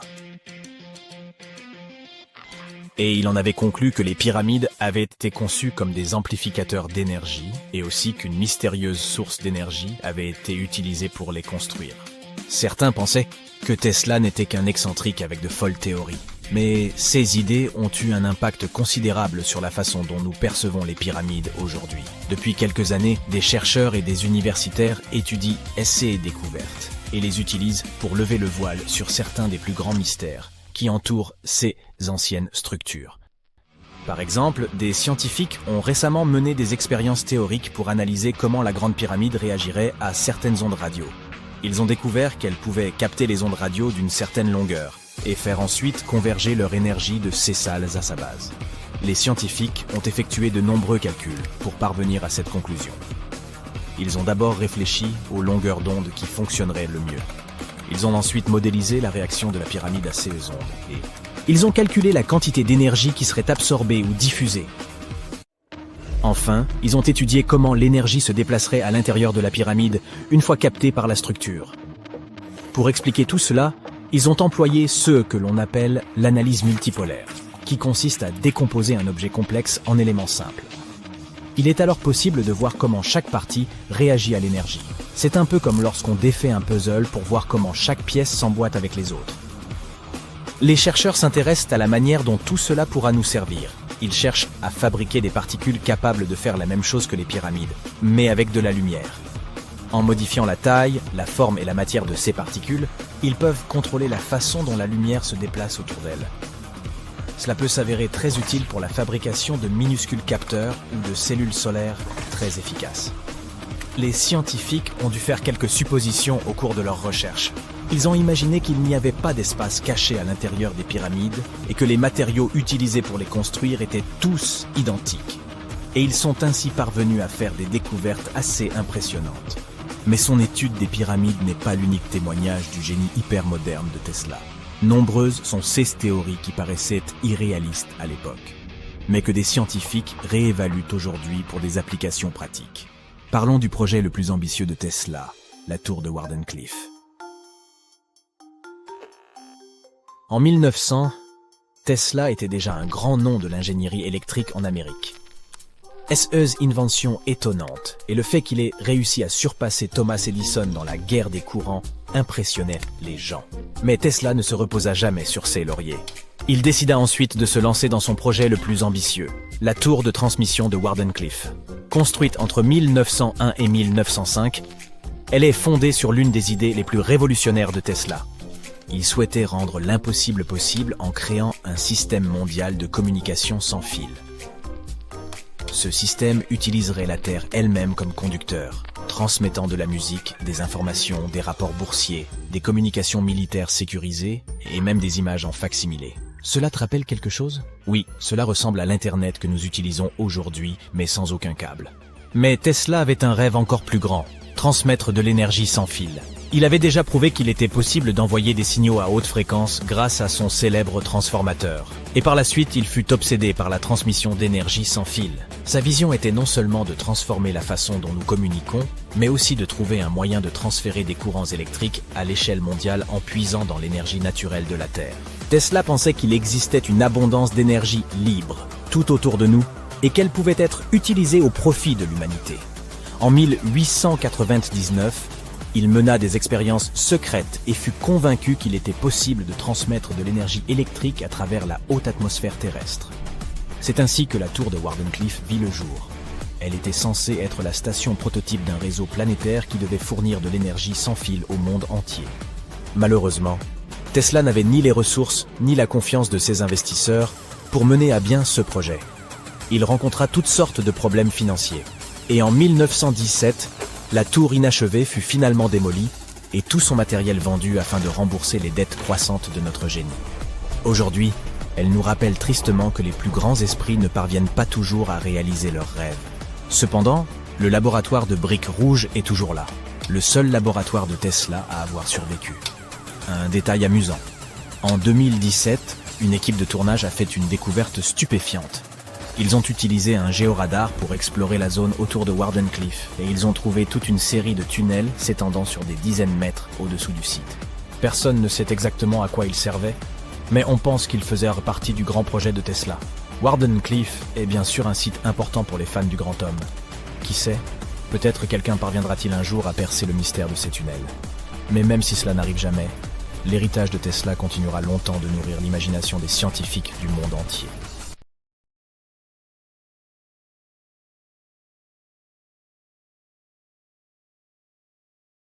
Vous vous promenez dans la rue. Vous apercevez une boutique d'antiquités au l'aspect étrange et appelée « Les trésors intemporels de Monsieur Sympa ». Vous êtes curieux, alors vous y entrez. Vous regardez toutes ces choses bizarres. Soudain, un vieux rouleau de parchemin attire votre attention. C'est une carte du monde. Mais quelque chose ne va pas. Au lieu de montrer les pays tels que vous les connaissez, elle indique l'emplacement de civilisations mythiques perdues et de leur monde. Monsieur Sympa, le propriétaire de la boutique, arrive à vos côtés après avoir réalisé votre trouble. Cette carte ne vous permettra sûrement pas de retrouver ces lieux, mais je peux vous raconter les légendes qui les entourent si vous le souhaitez, déclare-t-il. Permettez-moi de commencer par l'Atlantide. Vous pourriez la connaître comme étant le royaume sous-marin d'Aquaman, mais en réalité, l'île fictive de l'Atlantide a été introduite pour la première fois dans 2 des œuvres de Platon.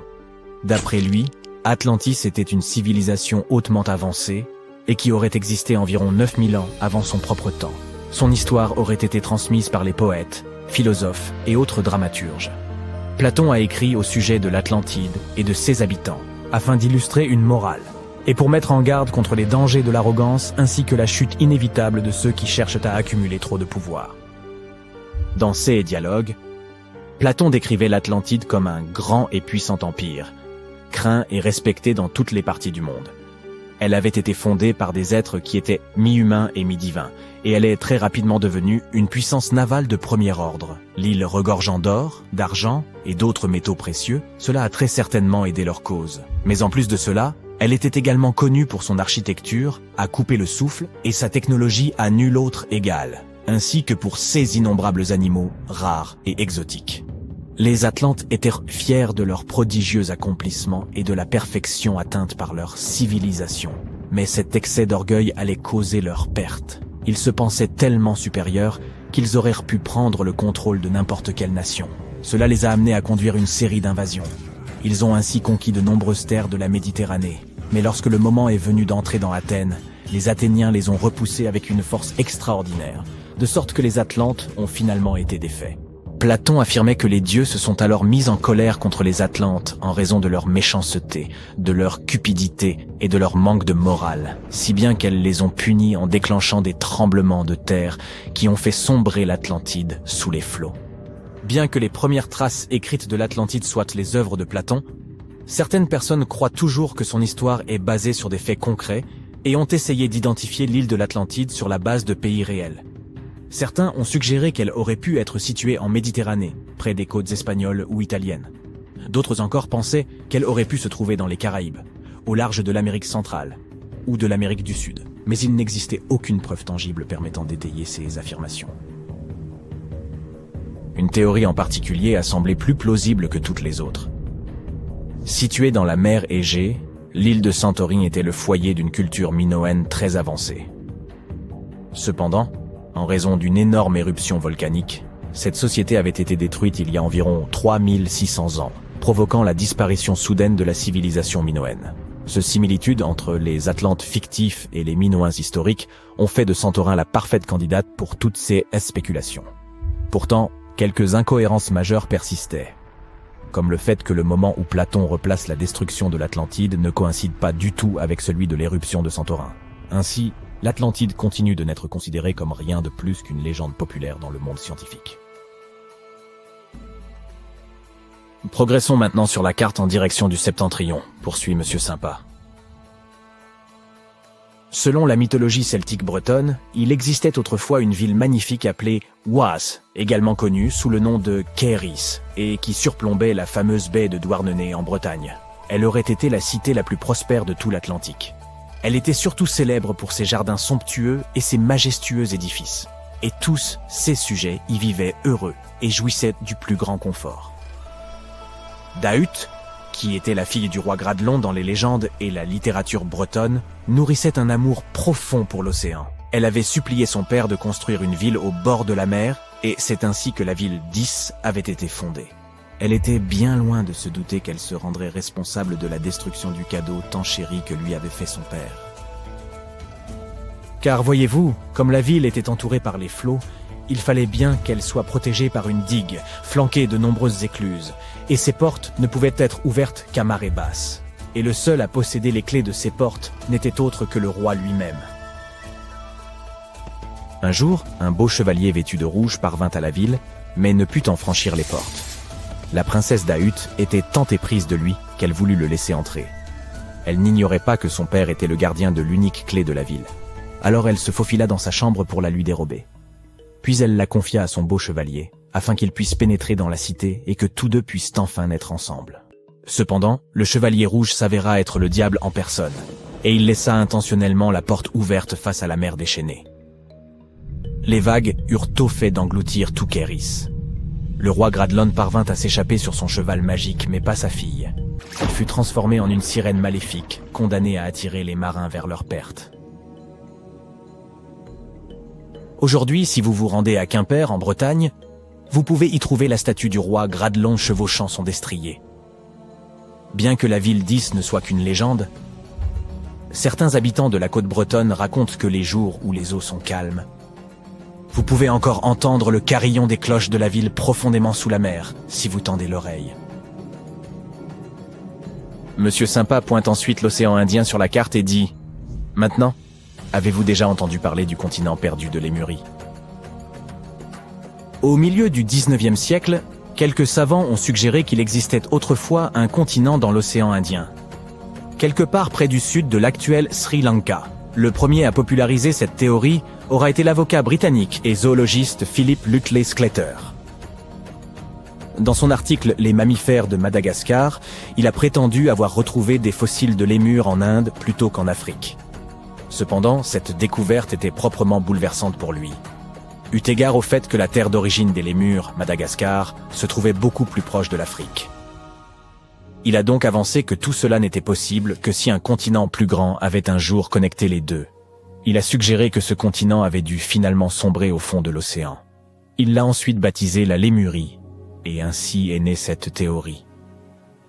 Les chercheurs qui ont succédé à Sclater ont poussé sa théorie un peu plus loin, en avançant que la Lémurie aurait aussi été le foyer d'une race éteinte d'humains, appelée les Lémuriens, lesquels avaient 4 bras et d'énormes corps, et étaient également les ancêtres des humains modernes, ainsi que des petits lémures contemporains. Bien entendu, au fur et à mesure que de nouvelles découvertes scientifiques ont été faites sur la tectonique des plaques, l'évolution des espèces et l'étude de l'ADN, les théories concernant le continent fictif de Lémurie ont été réfutées. La dernière terre de légende sur notre carte est Agartha, annonce Monsieur Sympa. Prenant ses racines dans le mysticisme oriental, une légende raconte qu'il existerait un royaume répondant au nom d'Agartha, et qui se trouverait profondément enfoui sous la surface de la Terre. C'est là que les 4 coins du monde seraient reliés par des chemins et des tunnels. On murmure qu'il existerait une entrée secrète vers Agartha, cachée dans le désert de Gobi, et qu'elle aurait été construite par les Agarthiens eux-mêmes en utilisant une technologie si avancée qu'elle ne pourrait pas être détectée par nous autres, les gens de la surface. Selon certaines croyances, Agartha existerait pour contrebalancer l'énergie du monde du dessus.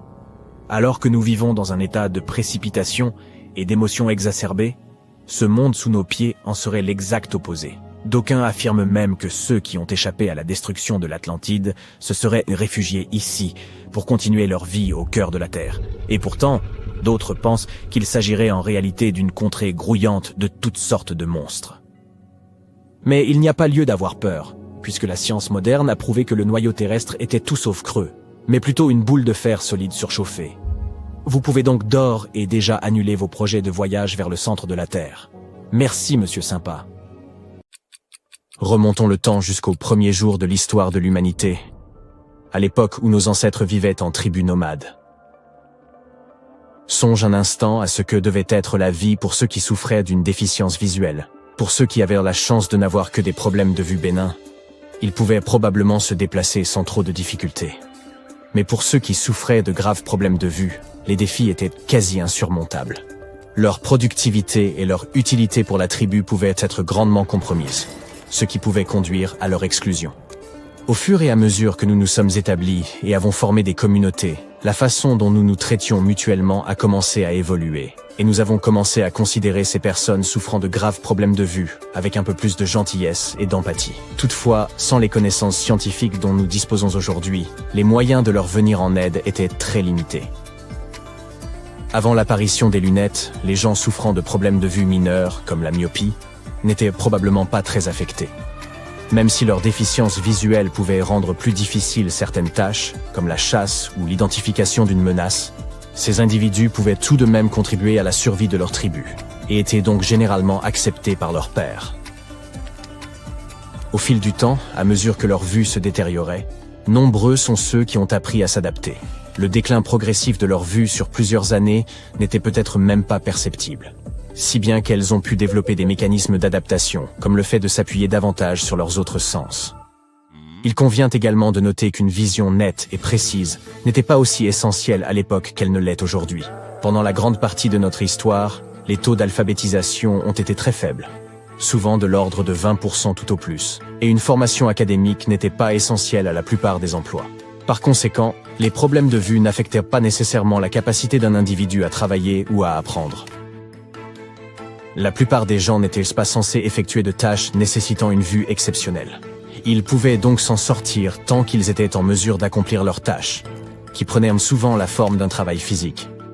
Cela peut sembler dur selon les normes d'aujourd'hui, mais si ta vue était suffisamment bonne pour travailler, mettons, dans un champ, tu pouvais au moins t'assurer une source de subsistance et un revenu.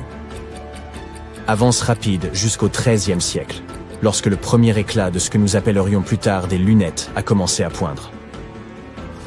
Ces premières versions des lunettes n'étaient été fondamentalement que des loupes, qui ne servaient qu'à faciliter la lecture. Au fil des siècles, celles-ci sont devenues plus complexes, et elles ont commencé à ressembler à ce que nous connaissons aujourd'hui aux alentours des XVIIe et XVIIIe siècles. Maintenant, penchons-nous un peu sur l'histoire fascinante des lunettes. Leur perfectionnement aura pris plusieurs siècles, jalonné de nombreux visionnaires et de leurs idées novatrices.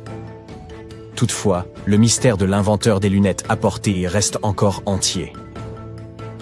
Nous savons que nos anciens conquérants, les Romains, ont été les premiers à percer la magie du verre et de son pouvoir d'agrandissement de textes minuscules, donnant ainsi naissance aux premières loupes. Au XIIIe siècle, en Italie, nous rencontrons les premières lunettes portatives de l'histoire. Il s'agissait de lentilles rudimentaires, fabriquées par d'habiles souffleurs de verre, insérées dans des montures de bois, de cuir ou parfois même en cornes d'animal et maintenues contre le visage ou en équilibre sur le nez. À mesure que la technologie s'est améliorée au cours de la Renaissance, ces dispositifs sont devenus plus courants. Comment savons-nous que ces lunettes ont existé? Eh bien, grâce à l'art.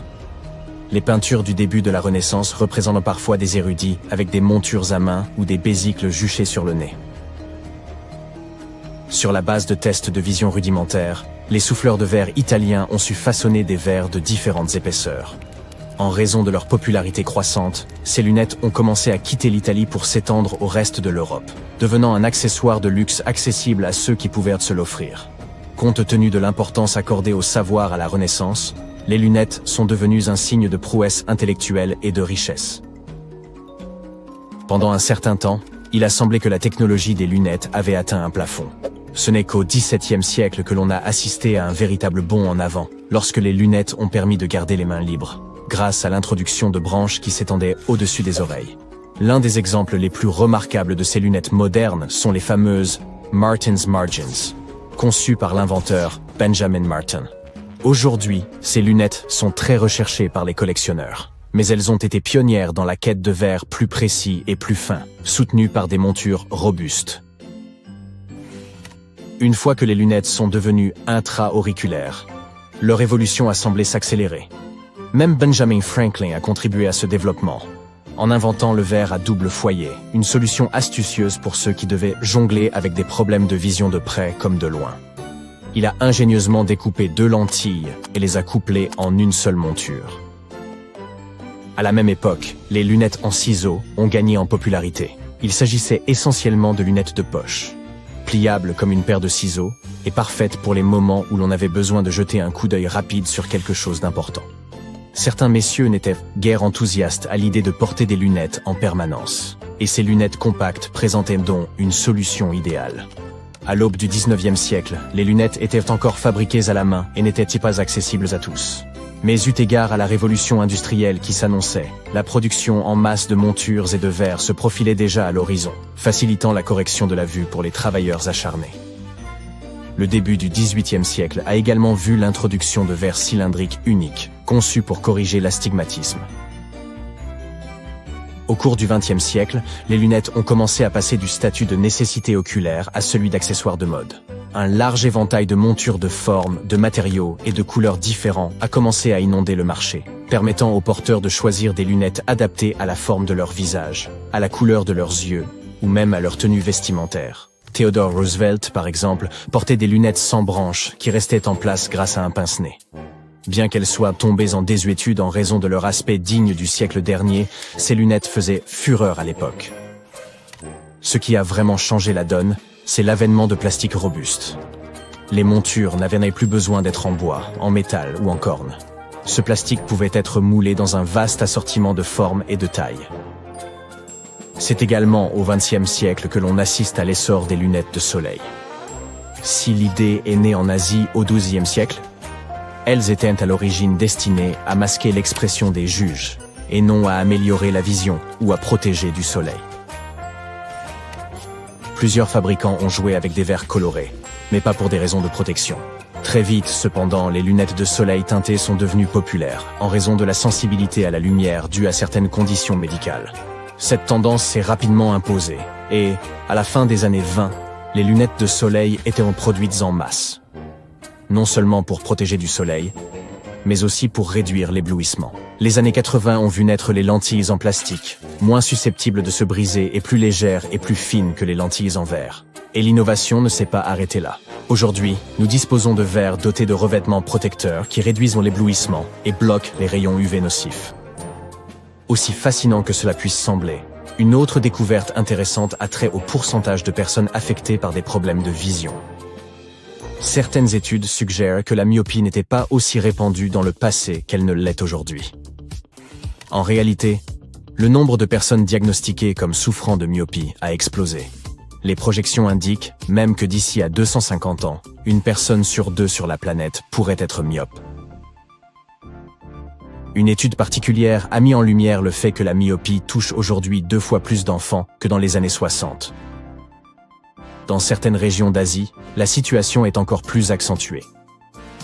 Alors que les médecins et les chercheurs du monde entier tentent de comprendre la cause profonde de ce problème, certains le qualifient d'épidémie. Les théories sont nombreuses, certaines pointant du doigt la génétique ou l'augmentation du temps passé devant les écrans et le nez enfoui dans les livres. Mais il y a aussi d'autres scientifiques qui ont remarqué un lien entre les enfants qui jouent moins à l'extérieur et la probabilité de développer une myopie. Quelle que soit la cause de cette situation, il est juste de dire que la myopie n'affectait probablement pas autant de personnes dans les temps anciens qu'elle le fait aujourd'hui. L'invention relativement récente des lunettes pour la myopie laisse penser que ce n'était pas un problème aussi pressant dans le passé. Peut-être les gens ont-ils trouvé des moyens d'adapter leur mode de vie pour mieux gérer leur myopie. Ou peut-être que l'on s'efforçait davantage d'adapter les emplois aux capacités visuelles des gens plutôt que de rechercher des solutions techniques pour uniformiser la donne.